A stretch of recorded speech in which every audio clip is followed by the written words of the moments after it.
Hey, what's going on, everybody? I'm your boy, Retro Bliss, and you are on Retro Bliss Rewind, and we have a show for you. I just want to let you know I got you. Catchy title. I'm not an Atari hater. Just want to let you guys know. But anyway, but we are going to talk about the Atari. There may be some tough things to hear, but we're not Atari haters on this channel by any means. But before we get to it, we're just gonna bring in the panel, and we're just gonna have the conversation started. So without further delay, let's bring in Mike from Mike's Gaming Gala, and Brian from BD Retro Mods, and Brian from Ballistic Coffee Boy, and last but not least, Mr. Post Style himself. What's going on, fellas? Hey there. So I don't know if this kind of sparked it. Now, I will say, we've kind of talked backstage and amongst ourselves even prior to this. A couple of you guys have had some issues with Atari, with their services and products. And actually, I have personally myself as well. But a couple weeks ago, John from Gen X Grown Up, which actually he's helped me out a number of times with certain things with certain products and upgrades with like flashback units and whatnot in the past. And I love his channel. He's got a great channel, but he did a video a couple weeks back where he was talking about some issues at Atari. And we were going to talk about it that next week, but then of course Atari had to buy Intellivision. Yeah, we were going to talk about it, but then Atari bought Intellivision. We felt like we should talk about that. How convenient. How convenient, church lady. So we had to push it up a week. So just want to let you know the opinions on the panel are our own. We have varying opinions on this channel. And so just because one says one thing doesn't mean we all think the same thing. So I don't know exactly how we get started with this. First of all, I don't think I've actually been jaded as much as some of the guys on the panel. The ones that have been. Well, I think neither have I. Neither have I, because as a Canadian, I can't buy directly from Atari. So I've had pretty smooth experiences with the things that I have purchased. Well, I think the best thing is just kind of start from the beginning, which, I did not get these. It was 1977. Yeah, right. The Atari 2600 was a twinkle in Nolan Bushnell's eye. I was the only one around. I don't know. Ballistic may have been around. How old are you, Brian? How old am I? 40. I just turned 49. Oh, you're still wet behind the ears, man. I had a 2600 1980. I got mine that year, 77, the year it came out. But anyway, I'm not as fresh as I look. I will be 51 next month. So. Okay, all right. So, Brian, what were you saying? Yeah, so I mean, going clear back to the first XP line games, right? Where you had Saboteur, Aqua Adventure, right? I don't remember what the three games were, and Yar's Revenge or Return. Was that right? Sure. Yeah, Yar's Return. They had issues with them where the PCBs were backwards. That's a pretty big oopsie there in the production line, which mistakes happen, but that's a pretty serious one. Yeah. And I don't think you heard too much about that because I'm just not sure that a lot of people bought those because those were fairly. I believe fairly expensive games, and it was kind of like the first, re-release of Atari stuff because you got them, right, Ballistic? Yeah, and it wasn't every copy. So, I mean, I think I hate to say this, but I probably have the most issues because I pretty much buy everything they put out for the channel, and I have about 10 items that have not shipped. And me and Mr. Post Style actually talk about this next week on my channel on that Atari show, but I go down the whole list, but for me, it started out with the Atari XP carts, as you were saying, Brian. I had a viewer of the show gift me that set, which was awesome. and I got the set, and two of the games, I think it was Aquaventure and Yars Return, did not work. The marquees didn't light up, and the games didn't work. And I tried 7 different 2600s. And this whole process took about 9 months for them to resolve. And long story, but it ended with Dennis Debro contacting me, who made Yars Return and apologized on Twitter. Uh-oh. Oh, they found out and they cut his podcast. Let's see which one of us get frozen next. Oh, there we go. He's and back. we finally got Atari's attention, right? Yeah. Yeah. No, it's and then what happened was a random member of Atari, I won't say his name, he actually said, we can't, they had offered promises like we're checking to see if we have a copy we could send you. I sent the 2 games in. I got 2 games returned to me a month later, and Yars Return still didn't work. So what they told, the marquee lit up, but the game didn't work. What they told me was there were no more copies, and this Atari employee emailed me. I won't say his name because he asked me not to. He actually sent me his personal copy of Yars Revenge from the 50th anniversary set. So I didn't get what I paid for, but I got a $100 game. And so he tried to make me whole. I still didn't get what I paid for. And 2 of the manuals still had misprints that they didn't fix. You know what? I will say this. The fact that there are at least individuals there that are willing and like they're concerned enough that they want to try to make something at least kind of right, shows too that like it does, you can have a lot of quality control issues. You can have a lot of production issues maybe, or logistical issues with people not getting their stuff on time. That doesn't mean that there's bad people behind it. No, there's absolutely nothing with that. But at the same time, anytime you're making a game like that, right, you have to have a certain percentage set aside for warranty contingency issues. And for them to be like, oh, sorry, we don't have any more. I mean, how do you not have any more unless it was that bad of a problem that they literally did that? I mean, at the end of the day, do another run. Yeah, it's going to cost you, but be right by it. Again, you're trying to be the new Atari, and you're trying to be a good Atari. Yeah, you gotta keep keep the people that are buying your product happy and treat them right. And like that person should never have had to give you their personal copy. That should have never happened. I mean, even Albert at Atari age, he was a one-man show. And how many cartridges did he crank out?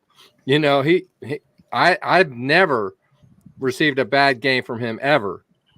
Yeah, neither have I. Mm-hmm. So, I mean, so again, that, obviously was kind of the first thing, but then of course we had, and again, I might be jumping around missing some stuff, but then, you had some more XP stuff, which was the Mr. Run and Jump special edition or limited edition. And, that came out $60 cartridge, and what's kind of frustrating with that is I know for all of us who've purchased it, because one, we thought that was the only way we were going to get the game. We didn't know they were going to re-release it how many months later as a standard. Which is funny because I missed it. I missed that special edition one. I got the regular one, and it came with my 2600 Plus. Yeah, you guys already pointed out a lot of stuff that Ballistic and I talked about on Saturday. Everything Brian's saying here, that Mr. Run and Jump, I thought was going to be the only edition. I didn't know there was going to be another one around, And we also talked about how they came out with Outlaw and Save Mary and these different ones. I can't remember which ones, but buy this now. And then down the road, here's a box set of all of them together. Well, wait a minute. If I already ordered Outlaw, why do I want it again in the box set? It's pretty sneaky. It's like a slap in the face a little bit, and I didn't like that as well. One of the problems I have with this whole situation, well, I know that they're a small company, and from what I hear, a handful of employees, maybe 100, maybe a few more, I don't know. But yes, I understand that's the case. They're a small company, but Wade said in an interview his mission was to overpromise and overdeliver. I think right now they're overpromising and underdelivering, and that really makes me upset because that's not what he promised. And I don't think they should put out any more XP carts until they get these shipped. I've got like 7 I'm waiting for, guys. 7. And Wow. If you can't put out the products you promised, then don't offer a whole bunch more right here. They're also not going to get shipped whenever they're supposed to get shipped. Well, and I love Atari. I don't want people to think I do. And my channel does I do like to focus on the joy of Atari gaming and all the fun it brings me and all that stuff. But I got to be real too. And I don't want the viewers to think that they could go buy this and get it whenever they're promised, because it might not come. And so I try to be as honest as I can. It hurts, but I do. Because I do love Atari. And the thing is that we all love Atari. I mean, because at the end of the day, none of us would be ordering from Atari.com if we didn't like Atari. But, the issue here is that, because I mean, it was mentioned about, some other videos and stuff where it was almost like they were given a pass, right? Like, oh, they're small, it's, it's still okay, so forth. But when you look at some other areas in the gaming industry, let's talk about like limited run. Let's talk about like strictly limited games. I mean, both those companies have been raked across the coals for not getting games out in a timely fashion. Yeah, I was about to say. I mean, so at the end of the day, like, why are we going to rip there but give a pass here? And the thing is that I feel like with these pre-orders, it was like, hey, here's a interest-free loan, which then they're using that money for other things. Yes. And, I mean, where at the end of the day, like, I understand the model, and I understand, but you still got to get it out in a timely manner. Like, I mean, we're sitting on almost a year now on Mr. Run and Jump, at least by the time they say it's going to release now. Right. And that one out of all the carts makes 0 sense in the world because, again, you brought out a standard edition 3 months after you did that pre-order. And that standard edition had no issue getting released in November. Right. And, I mean, at the end of the day, you already had the artwork. You already had the cart. You already had, I mean, the only thing that's in the XP version that's not in the standard version is a stinking manual. The manual. You can't tell me it takes almost a year to make a manual. It that's doesn't. Also the problem, Brian, is they've had issues with their manual. So I almost feel like this was held back because there were issues with the manual. Maybe I'm just guessing. They bought a company in Atari age that produces cartridges, manuals, boxes that all ship. So why aren't they using those sources? Yeah. Right. It's aggravating. And my friends Into the Vertical Blank here on YouTube as well did several videos on this, and I've been shaking the tree for a year saying I love Atari, but this hasn't come, this hasn't come, this hasn't come. And it's kind of sucks because with the smaller channel, it's hard to get a lot of people to hear that. And but I am thankful for Genetic Scrimp's video because it helped get the word out that this is a problem, and it kind of helped to elevate our experiences, I guess. And so I am thankful for that, right? And I just, it sucks. As someone that worked in customer service for like 30 years, the most important thing is your customer. You do not want to lose that customer. So if you have, there were reports of people having or being told to send back the $1,000 box set. There were some stories about people having to send back 2 of the games for a refund for the 2 games that didn't work, and then you have an incomplete box set. What Atari should have done is just said, keep it. Here's $200. We're sorry. Because those people are going to come back and buy 1,000 times more stuff later. Mm-hmm. It's all about customer retention. And this is why I think that the companies, that it's a new company. And I mean, these are newbie mistakes. They really need to focus on customers. That's the bread and butter. If they can't deliver when they say they're going to, they're going to lose all of our faith. And that's extremely bad. Can I bring up a point? I was watching John's video prior to I had seen it before, but I was just watching it again just to refresh my memory. He had mentioned that there were only 2 cases that he could follow up on, and let's say that was the case. But Mike had brought up a good point. A lot of people are collectors. How many of these complete sets are sitting on shelves that are still in the shrink wrap that have never ever been opened?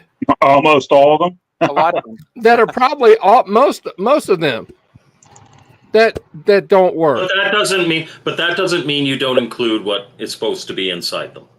Even I opened some of my Amico games. I wasn't supposed to mention it.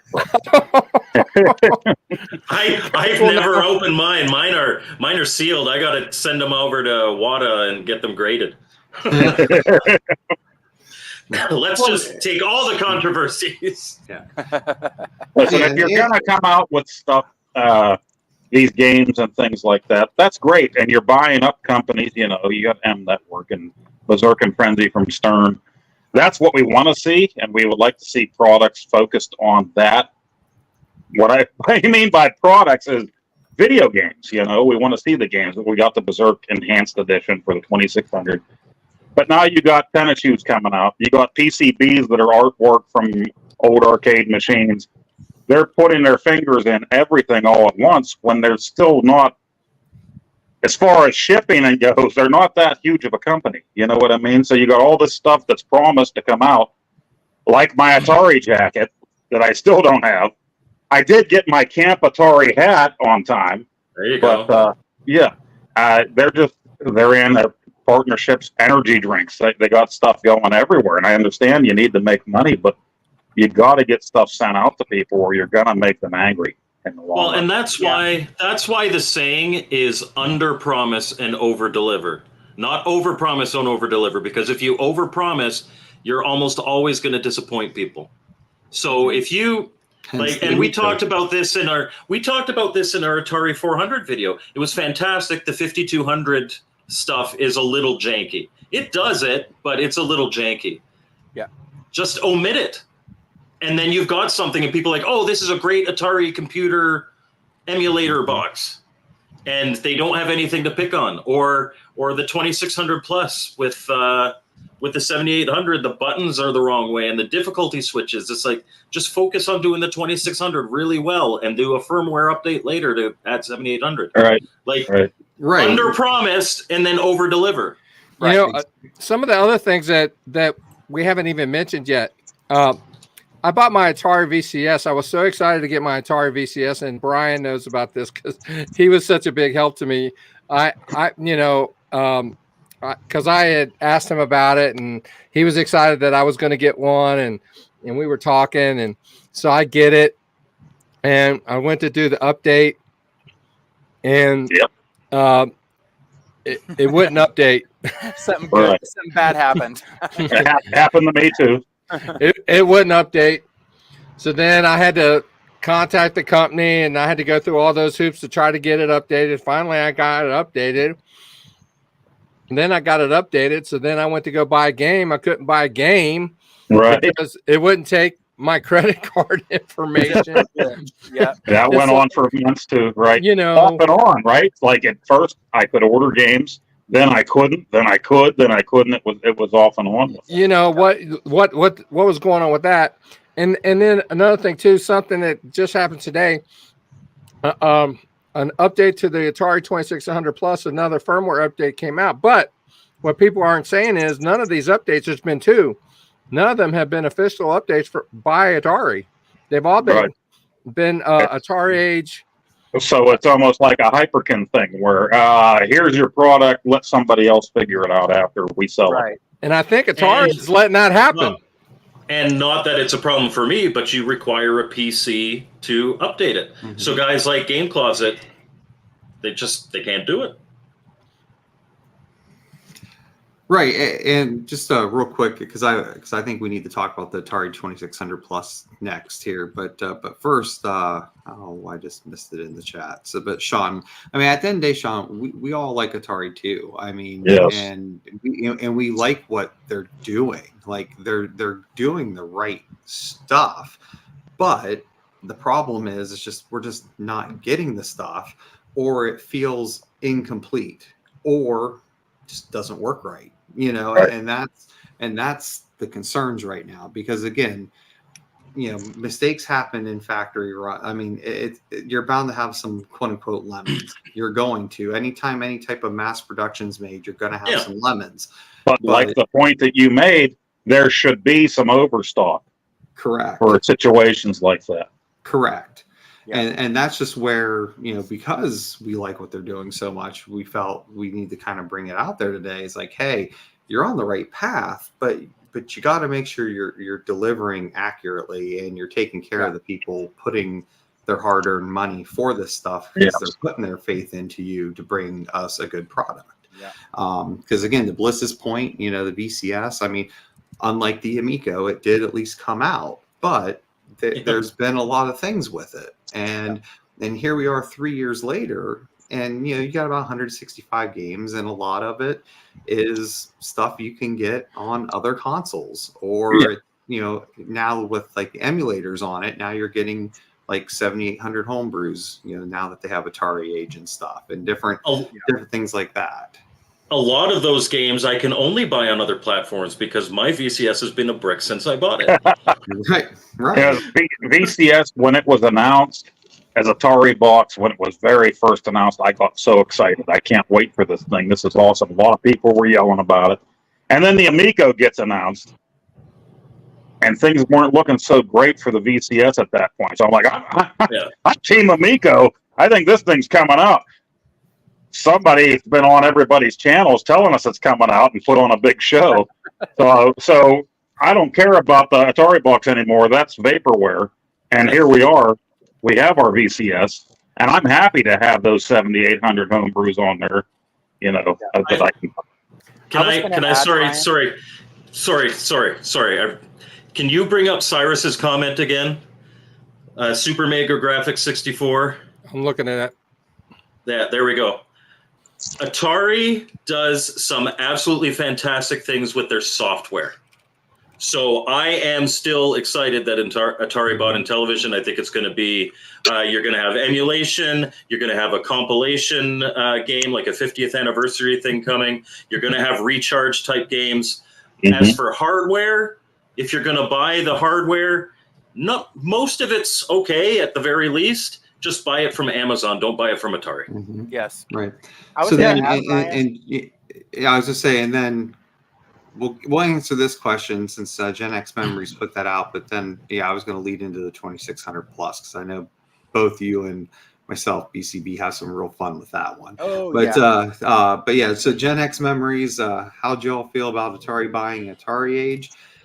Again, I think it was a smart decision on their part. I mean, I think, and again, I don't know all the back ends, but it sounded like, it was a situation where, Albert needed that to continue, Atari Age. Like, it was one of those things where it was becoming a lot for him to do that. And that opportunity came to only really hopefully make that better. Now, I know there's always been concerns from folks about, are they going to start limiting things on there and so forth. But overall, I mean, just like Atari buying Intellivision, I don't have any issue about them buying Atari Age. Because again, I think it's a plan that they have. I think because Mike said it before, I think they have a bigger plan of trying to be the quote unquote gatekeeper of that second gen material. And I think that's just part of the roadmap. So, yeah. And I didn't realize that they came out with the M Network games. I knew they did, and Ballistic, and they put them on that VCS Volume 2. But John from Gen X Grown Up said in that video, they bought the M Network license and they haven't done anything with it. And I said in his comments, no, it was out last year. Ballistic did a video on it. The M Network games are there, but a lot of people weren't aware of that. Yeah. So kind of, I don't know, get the word out too whenever you're going to do something like that. Like, are these Intellivision games going to come out under the radar? I don't know. Are they going to be VCS only at first? Yeah. I wanted to talk about my 2600 plus experience. Yeah. It was, I mean, my whole thing is I want to order from Atari and support Atari. Okay. So that was, I got punished for that, but let me explain what happened. Yeah, same here. I mean, I ordered mine 15 minutes after it went live. Right away. I was right there right too. Away. Clicking and the button. The problem I had, it was, okay, I ordered mine. The day it was available, within a few minutes, I did a video on it.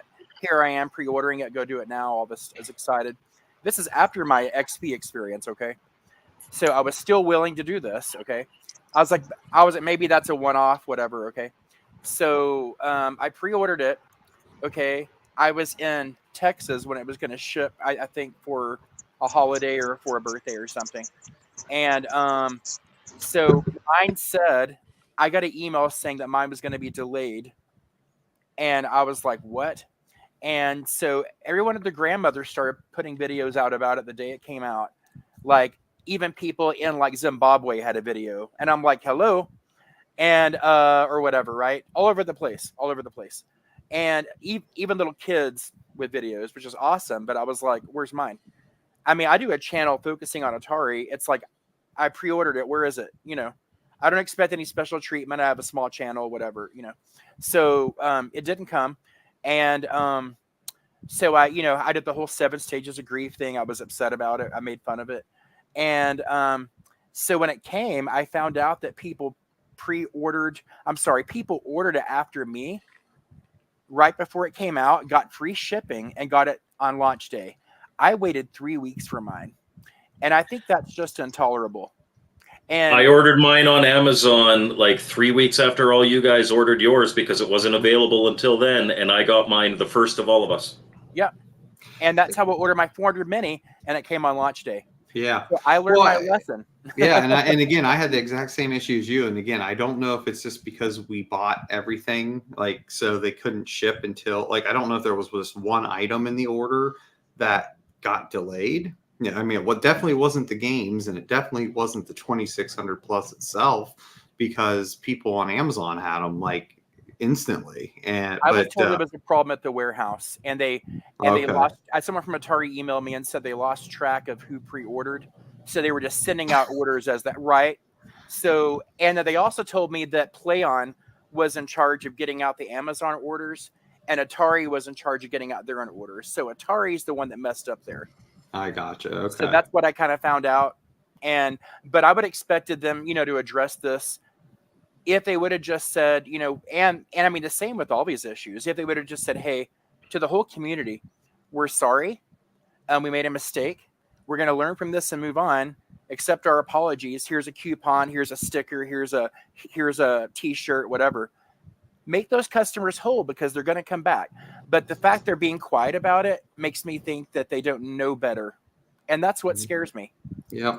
Well, and to your point, like, again, mine was so delayed. And then when I did finally get it, the way it was packaged, my 2 games, Berserk and Mr. Run and Jump, the standard edition, the boxes were damaged, the game boxes. And, being a collector like all of us, it's like, I mean, if I'm buying a brand new game, I want it mint condition. I don't want it like, the box half creased and stuff. And, so I emailed them December 13th because that was the day I got it. And, and keep in mind, that was almost a month after release. I email them. It took a week for a response. And the response was ultimately, due to the holiday season and stuff, that we just don't know that we really have the stock for it right now. But here's, if you're okay, we can give you a 15% discount code for a future purchase instead. I mean, no, I want good copies, which, after that, it was just ultimately, to your point, like, well, I guess I shouldn't order direct from Atari anymore, because if it's going to take a whole week to get a response on it, and the only solution is kind of, again, we don't have the stock at the moment because of the holiday season. So how about you take a 15% off code if you buy from us again? Which, I mean, Why am I gonna buy again if I'm already not happy with this? You know, Right. so In fairness, you always roll the dice with Amazon shipping too. you do, but at least with Amazon, you can send it right back and get new ones. Yeah. You know, I mean, at the end of the day, so I mean, again, moving forward, like BCB, I'm just doing it through Amazon because I don't trust that I'm going to get the product in a timely manner or get it in good shape. And then if I don't, what's the process? Because again, you've dealt with other issues with customer service on different things where I don't have the time to mess with that, and I don't want to wait a week for a response. You know, some of the stuff you can't get from Amazon too, like the XP carts, right? Like those you could only get from Atari. And I always tell, and this after my experiences, I tell people, if it says pre-order, look on Amazon, get it from there. If it's 3 to 5 days shipping, you should be okay. Although Mr. Postal had an issue with his VCS USB stick, so his got lost, right? Yeah, it got lost. Now, first of all, this was like, I think the second time they offered them. I missed out on the first batch. So we're like, okay, it's up again. So I'm like, all right, great. I'm ordering this thing. I jumped in there. I ordered the thing. There were already people on Facebook groups saying, hey, I got mine, you know, a few days later. Mine didn't ship. Okay, a couple weeks later, hey, we're 80s kids. We're used to that, right? Back in the day, things didn't ship forever. But it finally shipped after 2 or 3 weeks. I watched the FedEx. You have to send in your proof of purchase. Right. But I follow the FedEx tracking, and then suddenly it stops. It's way out west, and it just stops, and there's no more FedEx tracking. So, okay, it's probably a FedEx problem, but it disappeared. So I had to ask Atari. I'm like, what's going on here? And they did their investigation, and it took them another good, 3 or 4 weeks. And finally, they said, it's gone. Here's your money back. And that's great. Thanks for the money back. But I want the product. So that comes back to, why don't you have more of these sitting there just in case? I wanted the thing. Yeah, I got my money back a month and a half later, but that's not what I wanted. I paid you for something, and these other people all had theirs. So, and they made interest on it in their bank. Right. So it all works out in their favor, which is what bothers me. Everything that's happened works out in their favor.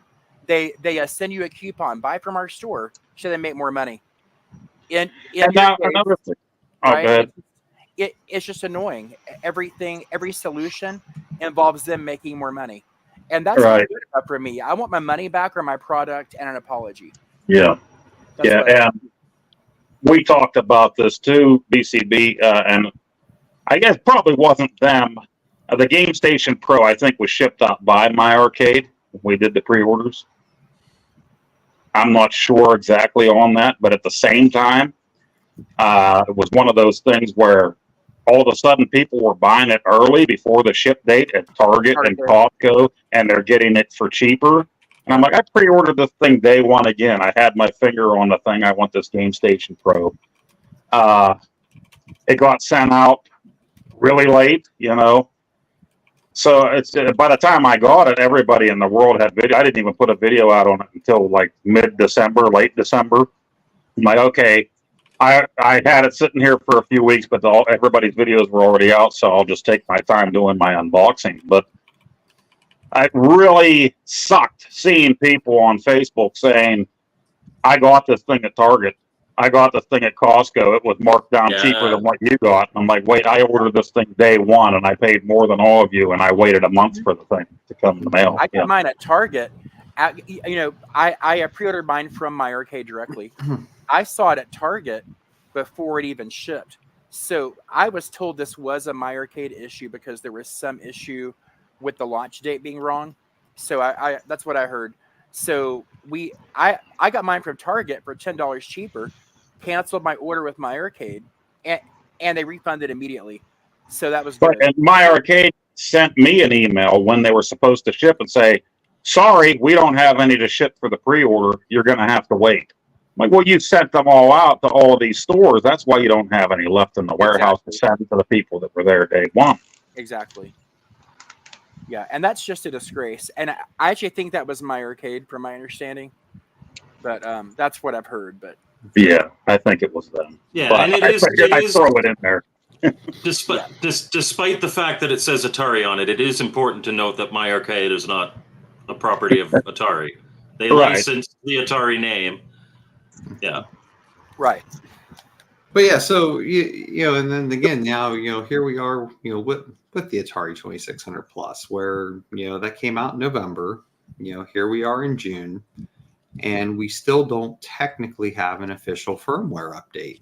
And the thing is that for folks that don't go to Atari age, or for folks that aren't comfortable with the process you got to go through right now to upgrade the 2600 Plus with the beta stuff, because it's a process. It's not like a simple thing like you can do on other things like your Evercade, where you just click a button, have it download an update, and be done. That's a little disappointing, because again, it came out.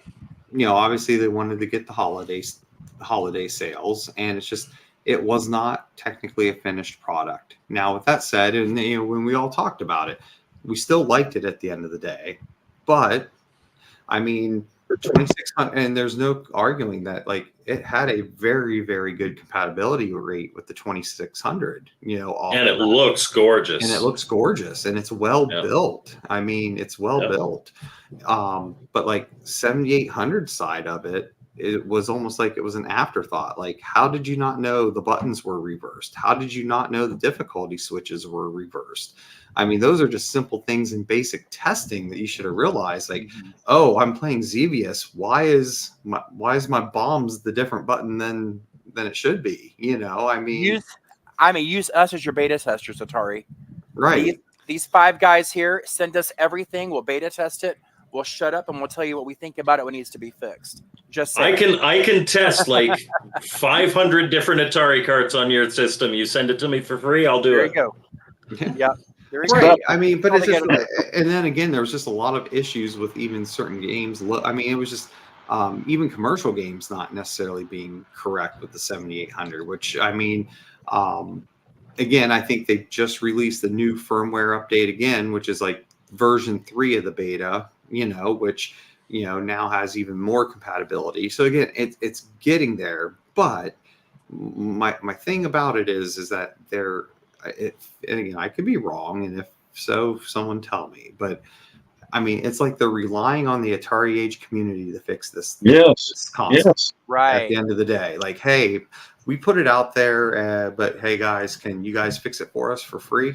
Mm-hmm. And at the end of the day, they're getting community members helping, because again, they have a passion for it, and they want their fellow community members to enjoy the console and get the most compatibility out. How about hire some of these guys? Let them do it for you in-house. This is actually what Microsoft does. They have a beta testing team, which I'm part of, because I'm a big techie guy too, and they actually have us testing out different versions of the OS before the public gets it for free, because we're passionate about Windows, and that's what Microsoft does. And there's different versions of the OS that come out through the beta updates. And so that's what they do. That's what a lot of companies do. So maybe Atari's using Atari Age as their beta testers. I don't know. I had a cousin that was passionate about Windows. He got arrested for indecent exposure. Was that your uncle? No, he said someone else. It was him.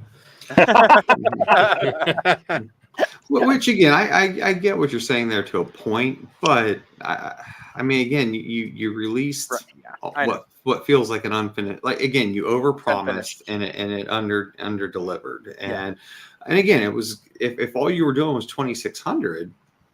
From all intents and purposes, the 2600 Plus was pretty dang good out of the gate,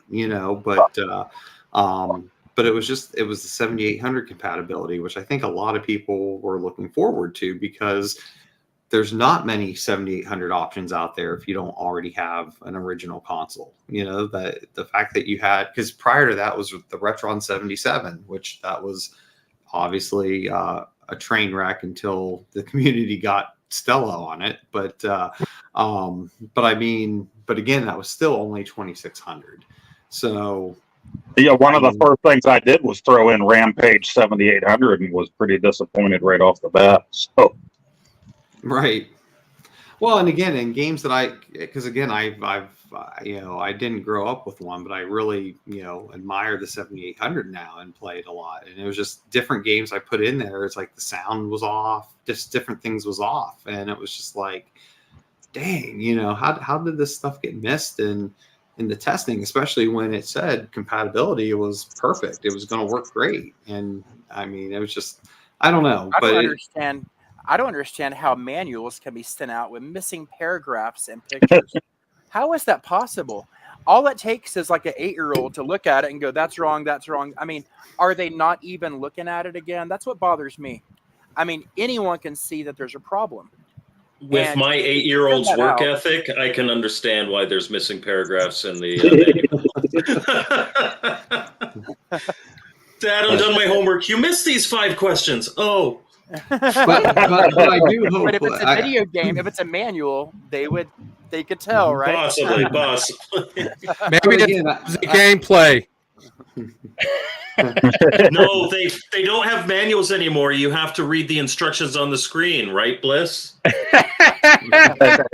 Nobody reads these things anyway. Who cares if we miss a couple sentences or? That's an inside joke, y'all. So no one read the ET instructions, so. All right, you're right. That's true. That's true. Why they were all returned.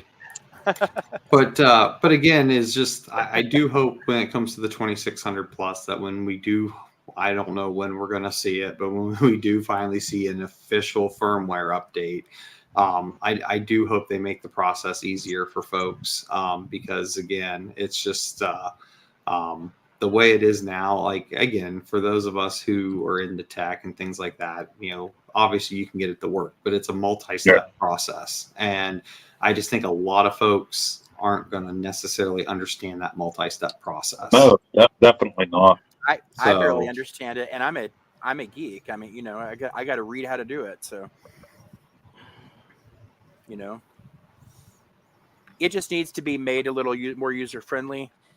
And like on the VCS, I love it. It's a computer, it's a PC, and a console. But all they had to put in the box was step 1 through 5. Here's how to get PC mode to work. They didn't do that. So when you open it up, a lot of people are just confused. How do I get this to work? And all they had to do was, I mean, if they would have just put a USB stick in there that they sold later with Debian on it and just say, plug this in and there you go. But I mean, the fact that you had to go through all these steps and figure it out yourself, it's not very user friendly, So that's one of the issues people had with that. But I just think that they need to be, pay more attention to product quality and customer service. If you're going to say it's going to be out in 3 months, it better be out in 3 months. I mean, if they would have said this is going to come out in 9 months, people still would have ordered it. As long as I think if they're honest, that matters if they're honest. So go ahead and tell us it's going to be out in a year. I'll go ahead and pre-order it if I really want it. And then here's the thing: if you think it's going to be done in 3 months, tell everybody 6 months. And then if you have a delay and you deliver in 4 months, you're a hero. Yeah. Under promise, over deliver. Right. Right. Well, and again, Limited Run's done that now. Like when you pre-order, they're giving you a date range that they're expecting it to ship now, because again, they had a lot of crap about not getting their stuff, sent out, and that's the point. Because I think someone said it before. It's like, what people. Yeah, there you go. What in the world possessed you to buy that? Like I have this? I had to have this? Bill and Ted. I enjoy the I got the one that had the extra cardboard box. Nice. I have it for the links back here, but I can't reach it. Yeah, that one's horrible too. I want to say something. I've known Ballistic now for a year and a half almost. How long's it been? It seems since the YouTuber of the month how long has that been? A year? I feel like it. Yeah. Has So anyway, the whole time that I've known you and you've done videos on Atari and there's been issues with Atari, you've always been so apologetic, and it's almost like you're apologizing for Atari, but yet you're so. I know you're inside. You're boiling. It's just like you're boiling, but yet, like when I was having problems with my VCS. You did nothing but, man, I'm so sorry you're having such a bad experience. I want everybody to have such a positive experience with Atari, and I know you do because you love Atari so much, and your channel you want it to be a positive channel for Atari. You want to push Atari. You want it to be a good channel for Atari. But when people have problems with Atari, it's hard to do that. You know it's why so hard? Because you basically got that, and I was kind of like, yeah, you should get it. It's great. So I was kind of on the team that said, yes, get it, But it wasn't your fault. That wasn't your fault. No, but you bought it because of maybe some things that your friend said. And I felt bad for you for having to go through that because I didn't have to go through what you went through. So yeah, I was like, but I wasn't the only one. Sorry. I had to flash. How frustrating is it when you get a new thing that you should be like you expect updates, but I had to flash my BIOS twice, and then I was finally able to get in. I bought like the Missile Command or whatever because at that point in time you had to buy it. I think it's free now, but I played it for like 15 minutes, and then I had to leave to go to the airport because I had a business trip in Chicago. I came back and it was bricked again. And I was like, you know what? I'm not even going to bother to flash this thing again. I am so upset with it. I'm not going to waste another minute of my time. And it's too bad. I wanted to. You know what? If I'm going to be playing Atari Recharge games, I want to play them with that classic controller on a VCS. That's all I wanted it for. It's not like I'm expecting big things from this, but it didn't even run right out of the box. And that's what makes me upset because I feel like I want people. I mean, aside from these products you're talking about, I've had relatively good experiences with the VCS. I did have the ZipClo glitch. I did get that fixed before others because I kind of updated the firmware myself and did some other things. But I feel badly that Atari is not reaching out to you and immediately and saying, here's how to fix it. So that's why I feel bad about it because they should know better. That's why I feel so bad about it. And I feel like that they should wake up and address it right away. And the fact that they aren't, that's why I felt bad, Retro Bliss, because I feel like you bought that based on some of the words I said too. So I wanted one regardless. If I had not have known you, I would have gotten one anyway. Yeah. So it wasn't your fault. A bad product, a bad customer service is not on you. Yeah. You're just a word of mouth consumer suggesting a product is all you were, and a friend. Yeah. That happens. Right. Well, in my video that airs next Monday, I don't ease up. I let it all out. So I can't wait to see it. I can't wait to see it. Post style. We have a Atari support group meeting, and I have my little bell over here every time there's something shitty going on, and we sit there and complain about it and say, Atari, fix this. Wake up. Fix it yesterday. Right. That's kind of, but it's there's a long list of things. I got ringing in my ears. In case. It's just it's unfortunate, and obviously they're a new company. No, that's not a write off to the issues. They need to fix them still, and I just want them to address it right now, like yesterday, and learn from it, and say we're sorry. We're going to focus on this. Make customers whole. They should give me an option to get my money back right now, not wait 3 more months for Mr. Run and Jump Limited. I've already waited 9 months. Right. Or they should offer us and that's the the thing, free box set of the special edition Mystique games. It's a PG show, so we can't list them. But who was a guest? You can't bump a guest. He's out of here. He's out of here. I thought you were nice. Oh.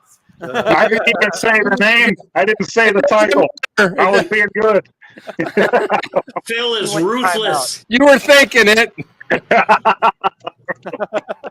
But that's the thing, though. I mean, at this point, and I think I'm correct on this. I don't know because I only ordered 2 of them, which was Mr. Run and Jump, which now I regret, and Save Mary, because again, those were not available under standard edition. Well, now Mr. Run and Jump is, but prior to ordering. But none of those XP games have come out yet, right? Not a single one of them that's come out, like the Outlaw and all those. I don't think any of them have actually gotten to people's hands yet, right? What's interesting is Fatal Run, that same version, the 7800 version, because I ordered both 2600 and 7800, I think.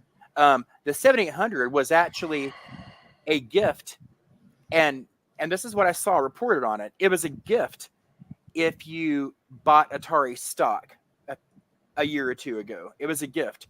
So they already had copies of that in stock, I'm guessing, because it was a gift if you bought stock from Atari. I remember, but it was a lot of stock. It was like $300 or $500 or something like that.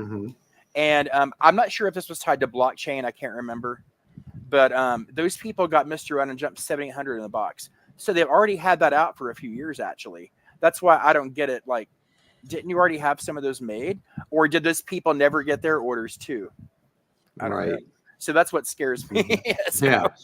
So, I mean, and to your point, we better not see a single XP game come out. I mean, like any new announcements at this point until you can get these other ones out, because you're like 6 behind right now. Right, exactly.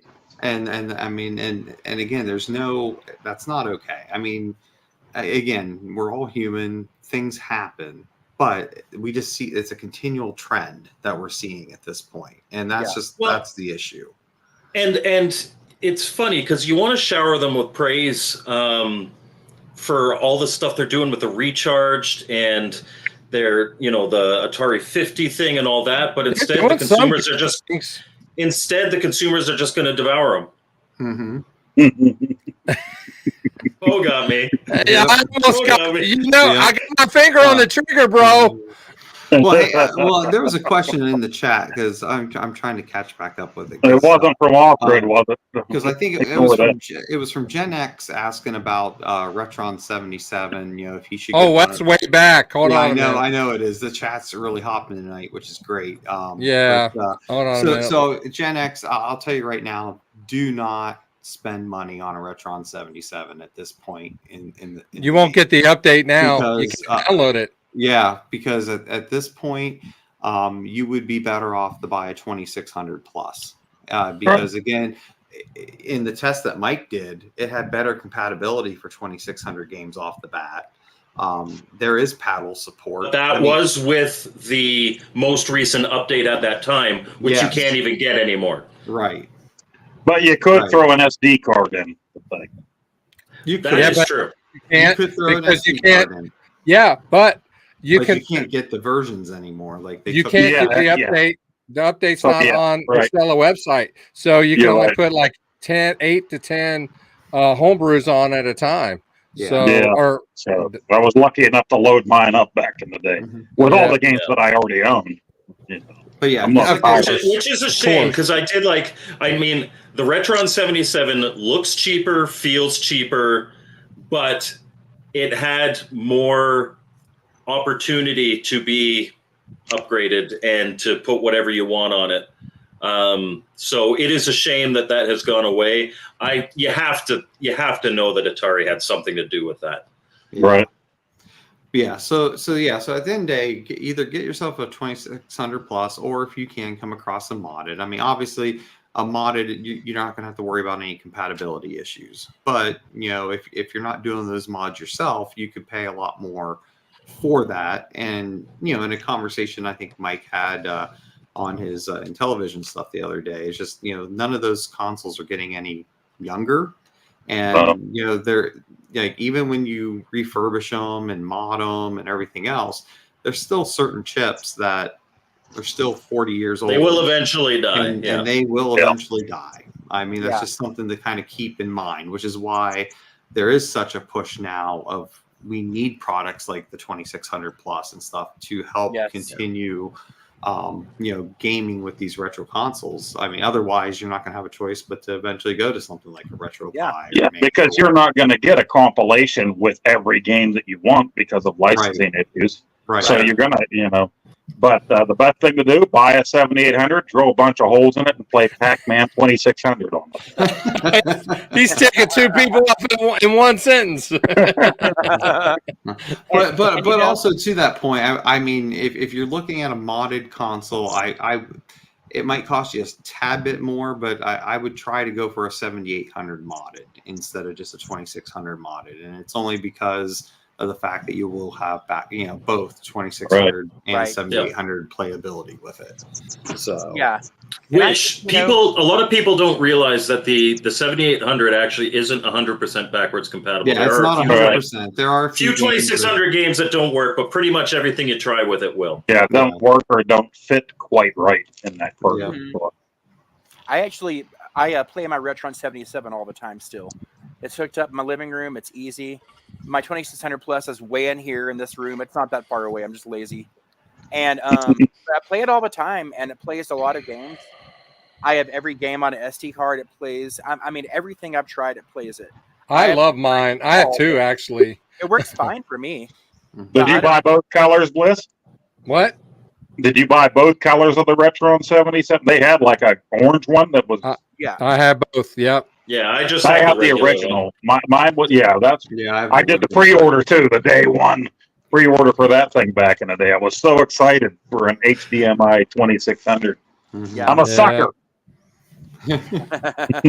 but you know what? There is, like Brian was saying, there is a valid group of people, and I think it makes it more accessible to have new hardware that will play the old games. Because let's be completely honest, like this cart right here, it's 40 years old and it's still going strong. And quite frankly, for the next 100 years, it will probably still go strong.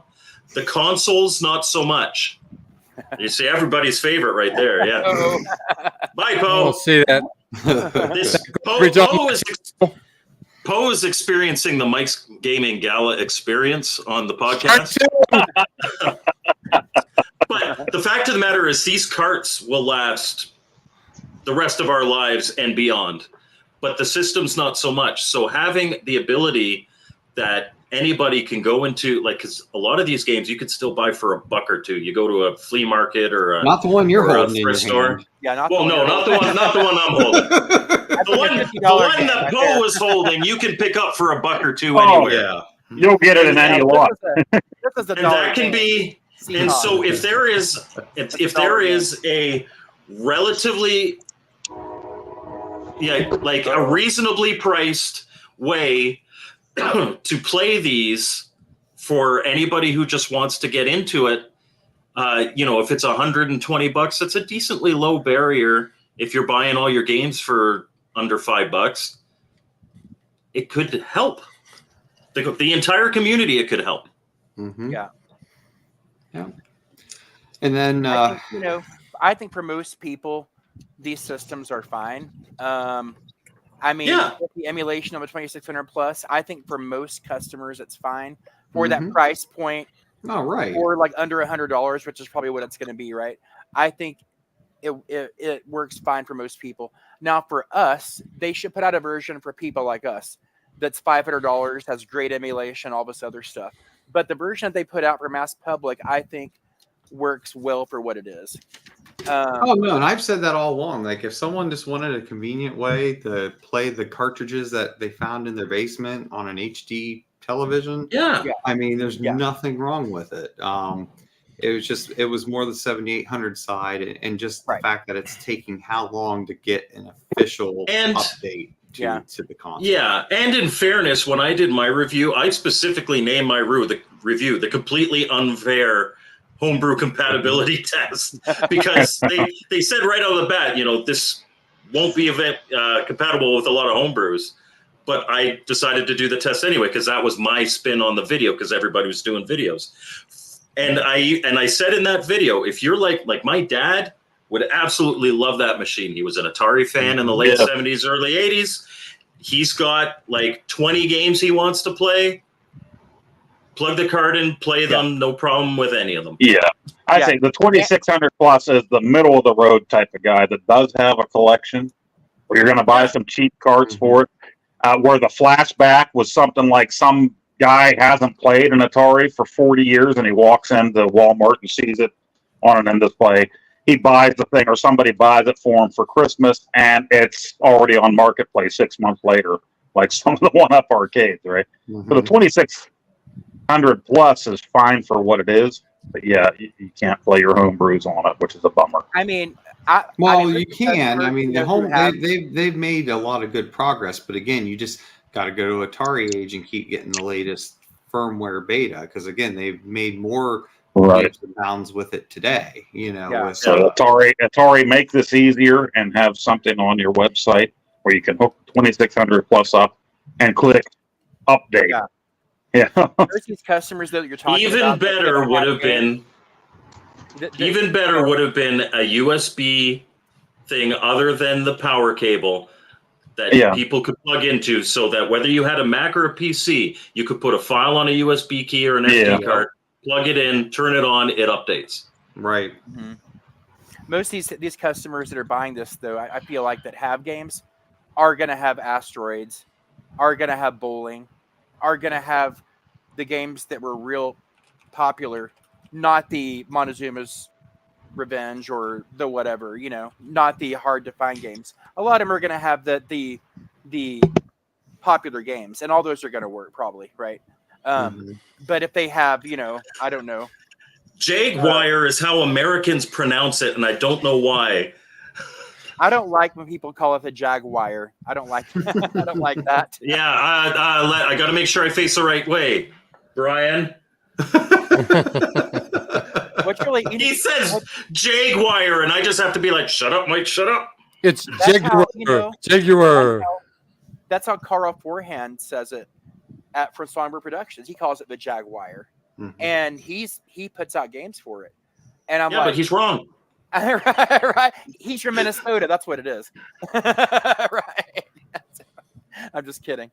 No, but it's that kind of drives me nuts inside sometimes. I don't know why. Although British people say, so I say Jaguar, but for British people, it's the Jaguar. You have to really pronounce the U. Jaguar, yeah. The Jaguar. Jaguar. Sorry, we got really distracted there. There's a Jag-off. This is a PG show, Phil. Ballistic already said the S word, and now you're doing that. No, to your point, though, I do think that's going to be the next thing on the docket. I think we're going to see something with that. I mean, I hope we can see it at worst as not worse, but because again, we'd all like FPGA, but I'm not holding my breath on anything FPGA in this current Atari will not. Atari may license to somebody who wants to do an FPGA, but Atari will not do an FPGA. I don't see anybody doing that. Is there going to be any return in the money for them to do that? We talked about last week, if there was like a 3-in-1 retro kind of thing. Oh yeah, something like that. Yeah, you had a ColecoVision. Well, and the thing is, there are you do have various publishers still making games for it, and that's just where I would like to see like a plus version maybe of it, where it's an emulation box. I mean, most likely it'll be a little all-in-one box or whatever with games built in. But I hope they would give us a cartridge slot to be able to put games in it, because again, to buy one of those now, I mean, as much as I love the console, I struggle recommending paying $500+ for one. So, but I mean, if you can get one for a good price, I mean. There's a lot of games that are good for it. I mean, it gets a bad rap, and rightfully so during its initial launch. But it is once you actually start playing it, there's a number of good games for it. Okay. Now, while all that sounds good, whether or not all that comes to fruition or not, the question is, would Atari do it right? And that's kind of what we were talking about, and that's what the show's about. Even if ifs and buts were candy and nuts, we'd all have a Merry Christmas. Yeah. We do not know. Now This is a PG show. We don't say that. I would say that honestly, they need to clean up all the existing stuff. They need to get people their stuff before they really announce anything else. Okay. Now there's something else. I know we're getting close to the end of the show, but there's something I want to bring up that John from Gen X Grown Up did point out in his show that I thought was a note that was a good point. He did have a number of good points in his video. People are talking about, well, this is not the Atari of old. Well, first of all, companies, that have been around for as long as, you're going to change hands. They're bought and sold. They're bought and sold. That's normal. You're not going to have the same ownership, same management. You might not have the same management from year to year. It just changes. It does. If you go by that standard, KFC isn't KFC, Pizza Hut isn't Pizza Hut. Thank you. Right.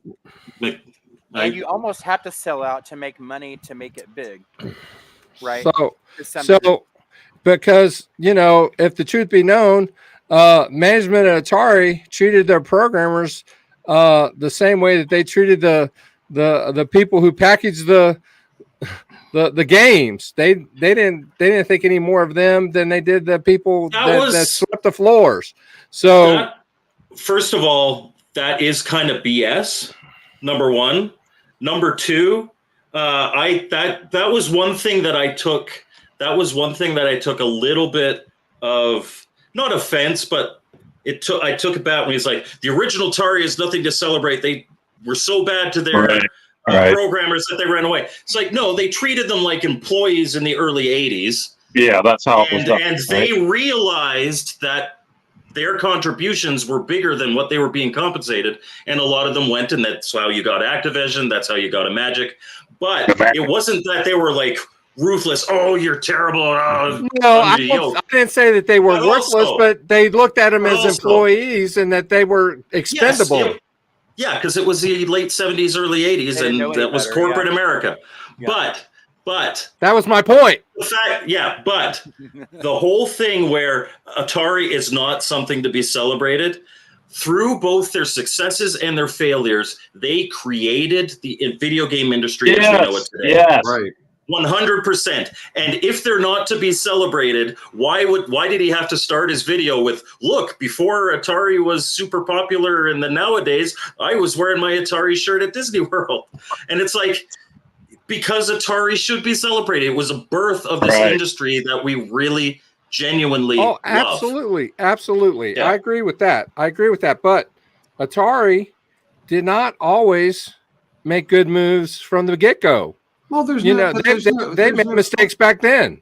Yeah, there's no question about that. I mean, at the end of the day, again, as much as we all love Atari, I think we can all agree. After the 2600, they did nothing but make bad mistakes. I mean, when you look at the 5200, when you look at 7800, releasing it 3 years too late. Them not putting out Nintendo over here. Right. I mean, and then you had the Lynx, which again, great. The problem was that I think they were just so stuck in 2600 mentality for so many years. Yeah. Because even up to the Jag, that at the end of the day, they were still, they were still paying as if they were paying people for 2600 games, where ultimately there was a set amount depending on where you got in the development of the game, and that's what you got. With these studios, which was the same thing they did way back in the 2600 when other companies were doing a whole different way of, paying their employees, which is why you had better quality games. It wasn't games by just a couple people, whenever you had it on other systems. And it's just that mentality stuck for so long because hardware wise, in every generation you had an Atari console, it was a better piece of hardware. Now, not the software didn't give it justice, but the hardware itself was ahead of the other things. Okay. Oh, I was trying to tell Phil, keep that comment up, Dr. Oh. Volk's. So this right here, I definitely want to reiterate this. We live in a day and age where, we used to have heroes, and now we live in a day and age where every single hero, we have to focus on bad stuff that they did. Right. The fact of the matter is, everybody has done bad things. Every company has done bad things. Yes. And that doesn't mean we throw out the baby with the bathwater. We can't I not to be political at all, but like Abraham Lincoln accomplished something great. And people, and I know it's a small minority, but in the future, who knows? People saying, well, actually, by today's standards, he was this, this, and this, so we should get rid of the Lincoln Memorial. And it's like, no. Like, you cannot say, oh, he wasn't perfect, so we can't honor what he accomplished there, or we can't. And so Atari, yeah, they did a lot of stupid things, but they are the reason that we have the PS5 and the Xbox now. Right. Yeah. At the end of the day, they are a company there to make money. They're just not executing the shipping very well. Right. I mean, at the end of the day, Don't meet your heroes, right? They tell you not to meet your heroes. We all loved Atari because we were kids. Atari could do no wrong. We're grown up now. We're in our 40s and 50s. Yeah. We can see the problems here. Have you paid Atari today? Talked about it with Ballistic here. I've paid them every day because I've done the pay in for and the affirm and everything for things that I bought from them. Yeah. I've paid Atari today. I just want to see some stuff showing up on my doorstep. Right. Yeah.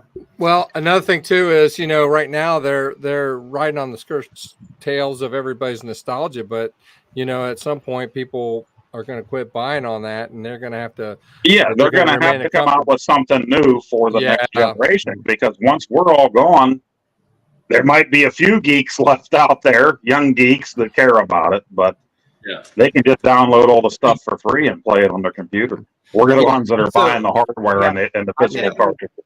I'm going to be buried with my entire collection probably, because no one's going to want it. Right. A big hole, a big hole. Yeah. So Gen X, my kids have already claimed mine.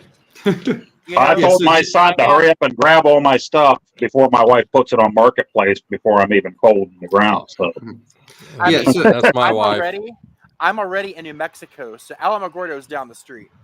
So go ahead and bury me with it out back, and it's fine. There you go. Yeah, so Gen X, because I know we're over time right now, but Gen X had a question. Why didn't Atari just make a new 2600 that actually reads the carts?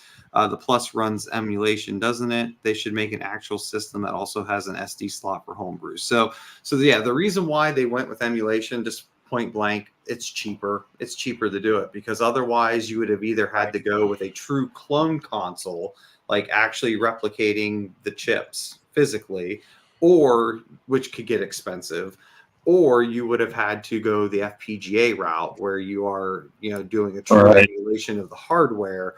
And that's always, as you can tell with other FPGA consoles out there, that is very expensive and wasn't the price point they were looking to hit. So at the end of the day, emulation box was the most, what they felt was the most economical to get the most audience with. And why is there no SD card slot on it? That one to me is very simple, because they don't want you side loading stuff. They want you to buy carts. Because again, and you can already do that with the Game Station Pro and some of the flashbacks. So if you want that. Yeah. So at the end of the day, Atari released that console because I think in their plans, they want to release a bunch of carts. Plus they have Atari Age that's releasing a bunch of carts that they now own and they're making a cut from. So, they wanted a box where you had to buy cartridges. Now the downfall is we have yet to see most of these cartridges, but that is the idea behind it. True. Yeah. I have a feeling all this stuff is going to come at the same time, just because I think it's all going to come at the same time, and I'm going to be inundated with all this stuff at the same time, and it's going to suck from a content creator's perspective. Yeah, but yeah, it's been 9 months since Mr. Run and Jump limited edition. They're saying it's going to be 3 more months as of last month, so that's Mhm. almost a year. I don't think that's acceptable. Obviously, any way you slice or dice it, it's not acceptable. And they should address it right now. All they got to do is come out and say, we're sorry. We're improving processes. Here's a coupon. Here's a sticker. We're sorry. It's coming out on this date. The fact that they haven't done that, in my mind, tells me they have a lot of growing to do. Yeah. And I hate to say that, but it's true. Yeah. And I would agree with that, like I said, because at the end of the day, we all love where they're going, and we want them to continue to go the direction they're going. So I truly do believe they're going in the right direction. It's just, but again, because I don't feel that there should be a pass there. There's a lot of stuff yet that's not been released that should have been out already, and quality control and logistics. They need to focus on those two before they do much of anything else. And get Digital Eclipse to go do recharged stuff and make you some fancy stuff, but Atari itself, focus on your quality control and your logistics. And customer service. Customer service as well. It shouldn't take 5 days to get an email back saying we got your email. It should be addressed immediately or within 2 or 3 days at the most. If you say you're sending something, send the thing. They told me twice they were sending my jacket starting the following week, 2 different months, and it's still not here. I mean, a jacket's not a game. I want my games more than anything, but I did pay a good bit of money for that jacket. You don't need the jacket in the summer. They'll ship you that in the fall. Yeah, it's 90 degrees in here right now. You're right. I don't need it right now. But I did pay for it, so. Let me ask you guys something. I'm sorry, go ahead. I was going to say, I got mine the last cold snap day we had. I had to work both jobs that day, but the time I got home, it was like 80 outside at midnight. I was like, damn it. So John from Janet Skirnup has graced us with his presence in the chat. How you doing, John? Glad to have you in here. We've been talking about you a little bit, bro. But anyway, he says he has a feeling that whomever is doing Atari's manufacturing and fulfillment before PlayOn came long before is one of the root causes, which may be. And that could be because I don't know that we kind of touched on this, I think, but I guess just to clarify that to that point, Atari themselves are not making any of this stuff. They're usually they're going with someone else to do it. And Atari isn't a huge company, so they're probably going with a cheaper option. Right. Right. So, but the XP games are probably the ones that just surprised me the most. That PlayOn had no issues getting us the standard edition of Mr. Run and Jump, but here we are, again, like BCB said, 9 months later, and I think the last thing we got an update on is we might see it by August. So, that's just crazy to me. So let me ask you guys this question.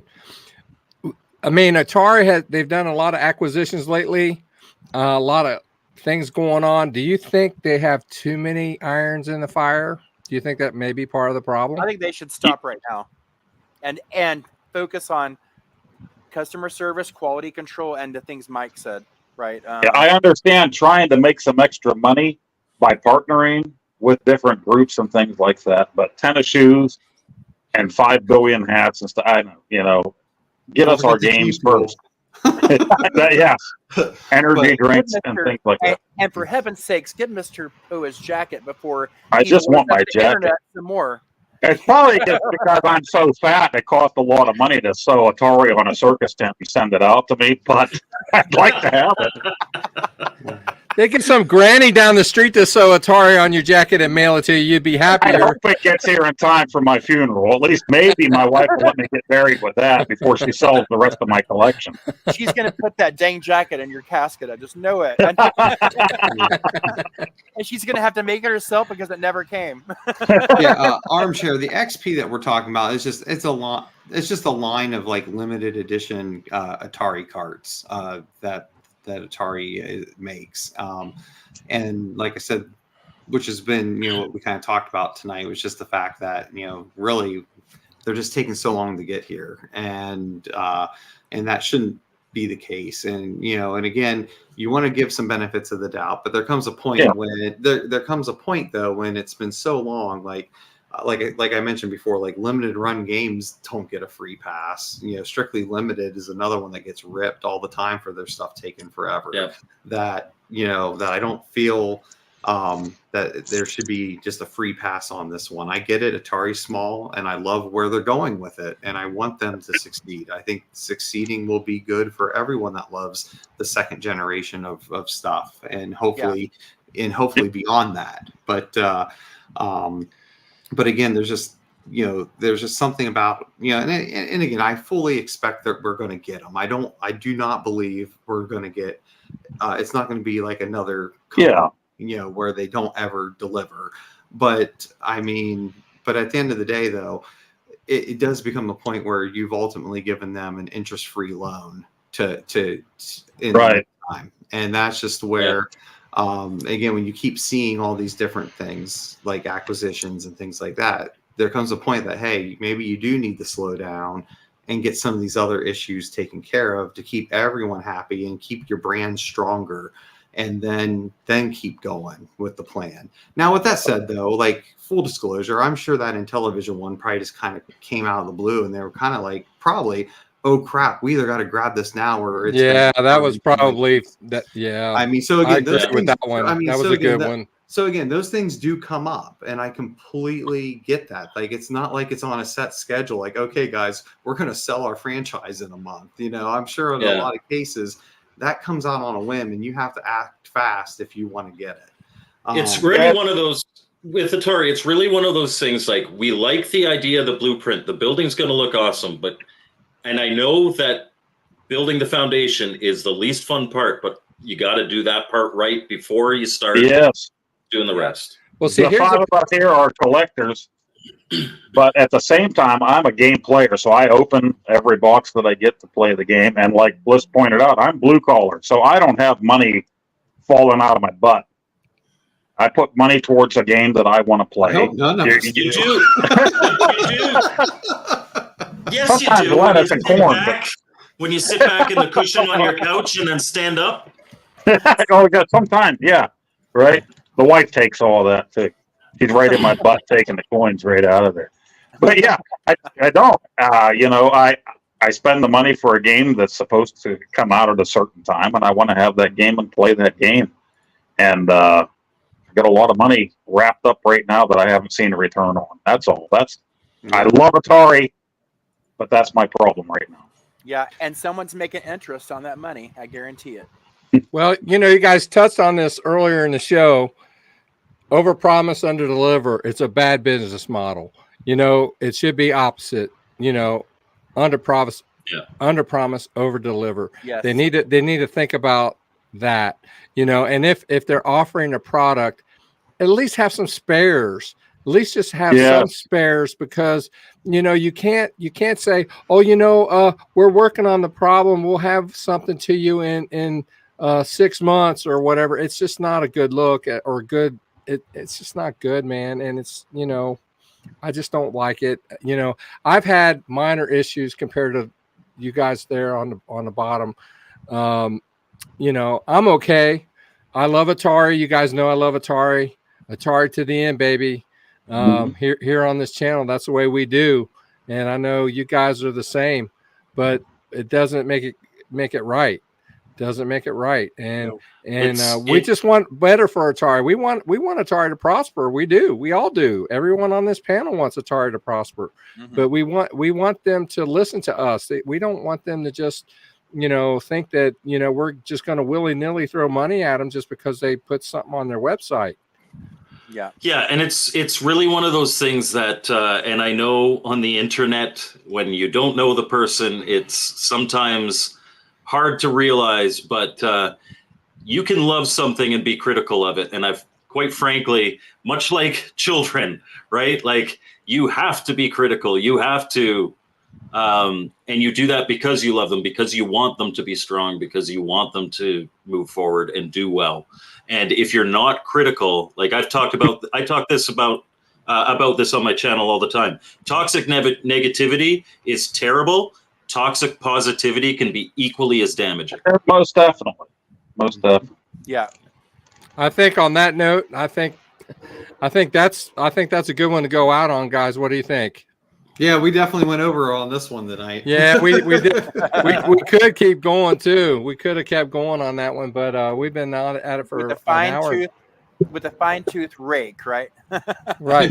So, but before we go, Ballistic, you guys have a show next week? Yes, next Monday at it's 11 a.m. Pacific, 2 p.m. Eastern, which is 12 p.m. my time here in New Mexico. But we have an episode of that Atari show we filmed last week called the Atari Support Group Meeting, where Mr. P and I just let everyone have it about things we're missing, things that haven't shipped. I ring my bell a whole lot, so it's irritating.